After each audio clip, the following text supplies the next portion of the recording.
வணக்கம். செல்வகுமாரின் அதிகாலை வானிலை ஆய்வறிக்கை. அதிகாரப்பூர்வ வானிலை அறிக்கைக்கு இந்திய வானிலை ஆராய்ச்சித்துறை அறிக்கையை பார்க்கவும்.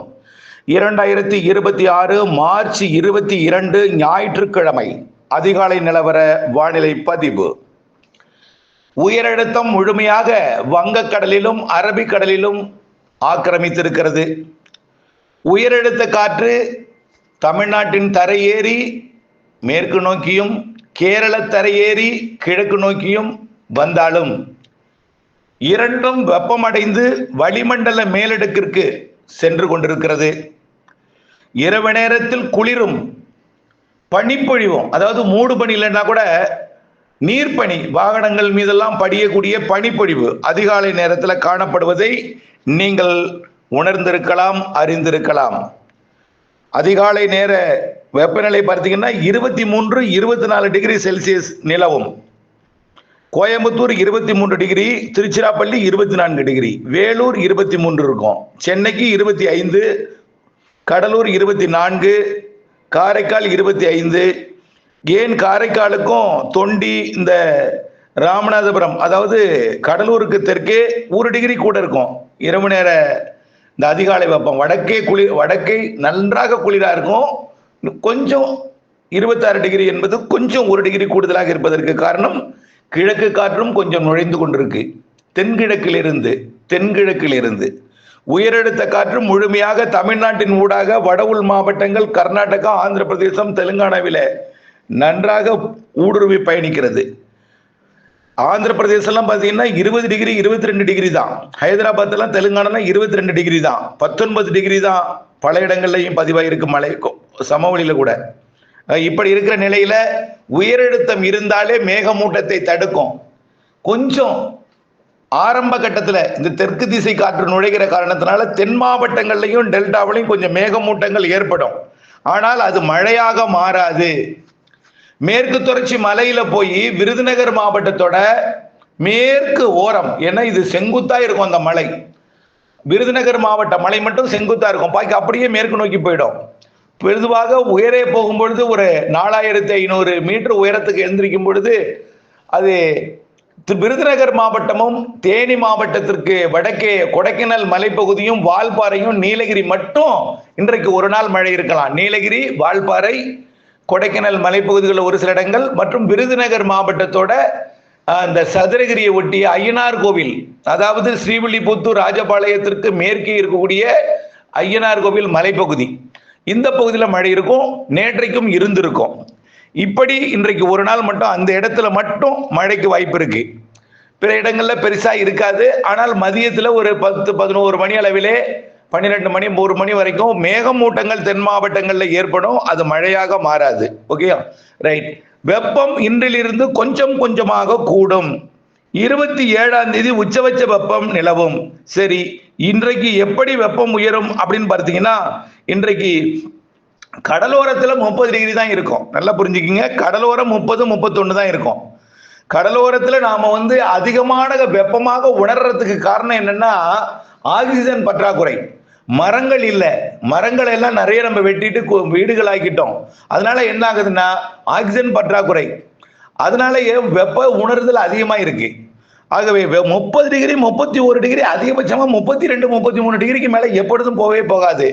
ஆனால் நாம உணர வெப்பம் அதிகமா இருக்கிறோம். பெரும்பாலும் நாம வெயில்ல அதிகமா பணியாற்றாத காரணத்தினாலும் குளிர் சாதனத்துல நிழல்களே இருந்து பழகிய காரணத்தினால வெயில்ல நுழையும் பொழுது அதிகமாக தெரிகிறது. 100 டிகிரி இன்னும் கடலோரம்லாம் எட்டவே இல்லை. ஆனா 100 டிகிரி போல நீங்க சொல்லிட்டு இருக்கீங்க, இல்லவே இல்லை. சென்னைக்கு 30 டிகிரி இருக்கும், அவ்வளவுதான். 30 degree Celsius. Cuddalore 38 degree Celsius தான் 100 டிகிரி ஃபாரன்ஹீட். புரியுதுங்களா? அதனால கடலோரம் 29 ஆயிடும் 4 மணிக்கெல்லாம், 2:30-3 மணிக்கெல்லாம் 30 இருக்கும், அவ்வளவுதான். திருச்சிராப்பள்ளியை பொறுத்த வரைக்கும் அப்படியே உள்ள கொஞ்சம், அதாவது மன்னார்குடி வந்தீங்கன்னா 32 33 இருக்கும். அப்படியே தஞ்சாவூர் போனீங்கன்னா 34 35 இருக்கும். திருச்சி போனீங்கன்னா 36 இருக்கும். 36 என்பது 96.8, 37 என்பது 98.6, 38 என்பது 100 டிகிரி. இன்றைக்கு 38 டிகிரி எங்கேயுமே இருக்காது. அப்படி இருந்தால் மதுரையில் இருக்கலாம். இன்னைக்கு மதுரை இன்றைக்கு அதிக வெப்பம் எதிர்பார்க்கக்கூடிய இடம் மதுரை மற்றும் ஈரோடு, இந்த கரூர் இந்த பகுதியில் இருக்கலாம். கரூர், ஈரோடு, மதுரை, அதே போல இந்த சிவகாசி, விருதுநகர் அந்த பகுதி, வெம்பக்கோட்டை இந்த பகுதியிலையும் கிட்டத்தட்ட 100 டிகிரிக்கு நெருக்கமா இருக்கும். ஆனா 100 டிகிரி தொடாது. 37 டிகிரி செல்சியஸ், அதாவது 98.6 டிகிரி ஃபாரன்ஹீட் இருக்கும். அதே போலதாங்க பொள்ளாச்சி, தாராபுரம். ஏன்னா அந்த கிழக்கு காற்று டெல்டாவில் நுழையிறது மேற்கு நோக்கி பயணிக்கும் பொழுது கடலோரம் 30-31 டிகிரி இருக்கக்கூடிய வெப்பம் உள்ளே போக போக அதுல இருக்கக்கூடிய ஈரப்பதம் லேசாக்கி மேலடுக்குல போயிட்டே இருக்கும். அப்ப என்ன ஆகும்? இருக்கிற ஈரப்பதம் முற்றிலுமாக உறிஞ்சப்பட்டுரும், வெயிலால ஆவியாயிடும். அங்கே மேற்கே போகும்பொழுது, அதாவது கரூரை தாண்டி அரவக்குறிச்சியை தாண்டி போகும் பொழுது தாராபுரம்லாம் ரொம்ப வெப்பமா இருக்கும். இன்றைக்கு அதிகபட்ச வெப்பம் இன்றைக்கு எதிர்பார்க்கக்கூடிய இடம் 100 டிகிரிக்கு நெருக்கமா, 100 டிகிரி தொடாது, 100 டிகிரிக்கு நெருக்கமா கிட்டத்தட்ட 1.99 டிகிரி ஃபாரன்ஹீட் வரைக்கும் இருக்கலாம். பொள்ளாச்சி, தாராபுரம், ஈரோடு, கரூர், அப்புறம் தென் மாவட்டத்தில் மதுரை, விருதுநகர், சாத்தூர், சிவகாசி இந்த பகுதி, அதே போல அருப்புக்கோட்டைக்கு மேற்கே கோவில்பட்டி இந்த பகுதி எல்லாம் இருக்கும். அடுத்து வடக்க பார்த்தீங்கன்னா வேலூர் 36 இருக்கும். புரியுதுங்களா? 36 என்பது 96.8, 37 என்பது 98.6. சரி, 37 என்பது 38 தான் 100 டிகிரி. 38 இன்றைக்கு எங்கேயும் தெரியல. ஒருவேளை ஒரு சில இடத்துல 38 ஆகலாம். புரியுங்களா? கடலோரம் ரொம்ப குறைவாக தான் இருக்கும், உணர்வு வெப்பம் அதிகமா இருக்கும். கடலோரத்திலே எங்க அதிக வெப்பம் பதிவாகும் அப்படின்னு பார்த்தீங்கன்னா, அது இந்த டெல்டாவோட கடலோர பகுதிகளையும் தென்கடலோர பகுதிகளையும் 30-31 தான். புரியுதுங்களா? கொஞ்சம் உள்ளே போக போக தஞ்சாவூரோட திருச்சி கொஞ்சம் கூட, மேற்கே போக போக கொஞ்சம் கூடி இருக்கும். சரி, நாளை எப்படி இருக்கும்? திங்கட்கிழமை மழை வரப்போகுது. என்ன சார் மழை வருமானு நாங்க எதிர்பார்த்துட்டு இருக்கோம், வெயிலை பத்தி சொல்லிட்டே இருக்கீங்கன்னு. இப்ப இதோட சேர்த்து அடுத்தடுத்த நாட்கள் வரும்பொழுது மழையும் இருக்கு. மழையும் சொல்ல போறேன். 29ஆம் தேதி இருக்கு. இந்த வெப்பம் உயரும் பொழுது என்ன ஆகும்? ஆலங்கட்டி மழை இருக்கு மீண்டும். அது எங்கங்கிறத சொல்ல போறேன், கேட்டுட்டே வாங்க. ஆலங்கட்டி மழை எப்பொழுதும் பெய்கிற மழையில எல்லாம் ஆலங்கட்டி இருக்காது. மீண்டும் ஒரு முறை கடந்த வாரம் இருந்தது போல, கடந்த 2-3 நாட்களுக்கு முன்பு இருந்தது போல ஒரு செட்டிங் மீண்டும் செட் ஆகுது, அவ்வளவுதான். மீண்டும் அடுத்தடுத்ததுலாம் இப்படியே ஆலங்கட்டி பெய்யும் நீங்க நினைக்க வேண்டாம். இந்த மாதிரி செட்டிங் செட் ஆகுது, அவ்வளவுதான். மீண்டும் அந்த மாதிரி எல்லாம் செட் ஆகாது ஏப்ரல் எல்லாம், புரிஞ்சுக்கிங்க. ஆனா மழை அது மாதிரி ஆலங்கட்டி மழை இருக்கும். இப்படி தமிழ்நாடு முழுவதும் பரவல ஆலங்கட்டி மழை பொழியுது என்பது இருக்காது. புரியுதுங்களா? ரைட். அடுத்தது நாளை திங்கட்கிழமை 23ஆம் தேதி வெப்பநிலை எப்படி இருக்குன்னு பார்த்தீங்கன்னா, மதியம் 2 மணி 3 மணிக்கெல்லாம் பொள்ளாச்சி 38 ஆயிடும். இப்ப இன்றைய விட வெப்பம் நாளைக்கு கூடிடும். பொள்ளாச்சி 38, உடுமலைப்பேட்டை 38, 38னா 100 டிகிரி. ஈரோடு 38, கரூர் 38, அப்படியே பார்த்தீங்கன்னா மதுரை, சிவகாசி, விருதுநகர், கோவில்பட்டி இங்கெல்லாம் 38. ஏன் பாளையங்கோட்டை, திருநெல்வேலியும் கூட 38. அப்போ நாளையிலிருந்து வெப்பம் உயரும். திங்கட்கிழமை 23ஆம் தேதியில நம்ம சொல்லியிருக்கிறோம், நினைவுபடுத்த விரும்புறேன். 22ஆம் தேதி வரைக்கும் மழை கொஞ்சம் வெப்பம் குறைவா இருக்கும். 20ஆம் தேதி வரை மழை இருக்கு. 21, 22 ஒரு சில இடங்கள்ல மழை இருக்குன்னு சொன்னோம். இன்னைக்கு கூட நம்ம ஒரு சில இடங்கள்ல எதை சொல்லியிருக்கிறோம் மழைக்கு? அந்த நேற்றைக்கு மழை பெய்தது, அதாவது ஐயனார் கோயில் பகுதியில் நேற்றைக்கு மழை பெய்திருக்கும். இன்றைக்கும் அதே போல அங்கே ஒரு சில இடங்கள்ல மழை இருக்கும். வெப்பம் கொஞ்சம் கூடும் நாளைக்கு. இன்றைய விட வெப்பம் நாளை கூடும். நாளைக்கு 100 டிகிரி ஆயிடும் பொள்ளாச்சி, உடுமலைப்பேட்டை, ஈரோடு, அரவக்குறிச்சி, கரூர் இந்த பகுதி எல்லாமே. அதே போல மதுரை, விருதுநகர், சிவகாசி மற்றும் அப்படியே தெற்கே போனீங்கன்னா கோவில்பட்டி, திருநெல்வேலி, பாளையங்கோட்டை வரைக்கும் 100 டிகிரியாக மாறும். வேலூர் 35 தான், 36 தான் இருக்கும். வேலூர் 36 தான் இருக்கும். ஏன்னா கிழக்கு திசை காற்று வேலூர் தாண்டி பெங்களூருக்கு போகும். அதனால எப்பொழுதுமே தெற்கு திசை காற்று, தென்கிழக்கு திசை காற்று வந்தால் தான் வேலூர்ல போய் வெப்பத்தை உயர்த்தும். நேர் கிழக்கு திசை காற்று வந்தால் அது பொள்ளாச்சியை தான் உயர்த்தும். நாளைக்கு இன்றைய விட 1 டிகிரி கூட, நாளைக்கு உறுதியா 100 டிகிரி ஃபாரன்ஹீட்டை தொடும். சரி, செவ்வாய்க்கிழமை 24ஆம் தேதி எப்படி இருக்கும்னு பார்த்தீங்கன்னா, அதே 100 டிகிரி தான்.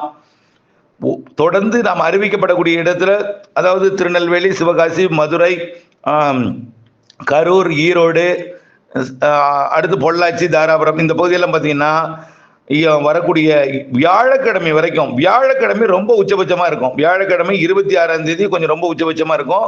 எங்கெல்லாம் பார்த்தீங்கன்னா திருச்சிலேயே கொஞ்சம் அதிகமா இருக்கும். திருச்சிலேயே 100 டிகிரியே நெருங்கும்.